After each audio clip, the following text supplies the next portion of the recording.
આજે શ્રાવણનો બીજો સોમવાર અલગ અલગ મંદિરોમાં ભક્તોની ભારે ભીડ જોવા મળી રહી છે। કોટેશ્વર મહાદેવના મંદિરે ભક્તો ઉમટ્યા છે અને એ ભક્તો મગરના રિસ્ક સાથે દર્શન કરવા આવ્યા છે। માજલપુર વિસ્તારના વડસર ગામ પાસે કોટેશ્વર મહાદેવનું મંદિર આવ્યું છે। ત્યાં 500 વર્ષ જૂનું પૌરાણિક મંદિર છે। હાલ શ્રાવણ માસ ચાલી રહ્યો છે। કોટેશ્વર મહાદેવના મંદિરે ભક્તો દર્શન કરવા આવી રહ્યા છે। ભક્તોએ મગરનો ડર પણ લાગી રહ્યો છે, તો બીજી તરફ મગરનો રિસ્ક લઈ અને મહાદેવના દર્શને ભક્તો ઉમટી પડ્યા છે। 500 વર્ષ જૂનું પૌરાણિક મંદિર છે। શ્રાવણ માસથી ચાલી રહ્યું આ એક પરંપરા કે અહીંયા ભક્તો દર્શન કરવા માટે આવતા હોય છે।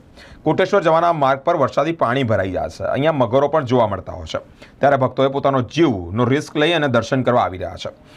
દર્શન કરવા માટે જ્યારે આવતા હોય ત્યારે કોઈપણ પ્રકારની સુવિધા કરવી જોઈએ તેવી પણ માંગ છે। સાથે ભક્તો દર્શનનો લાવો પણ લઈ રહ્યા છે। વિશ્વામિત્રીનું જળસ્થળ વધી રહ્યું છે।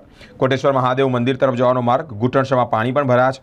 આજુબાજુ જે મગર પણ જે છે તે પણ કેમેરામાં કેદ થયા છે। તેવામાં ભક્તો દર્શન કરવું કેટલું યોગ્ય કહેવાથી મોટો પ્રશ્નાર્થ ઊભો થયો છે।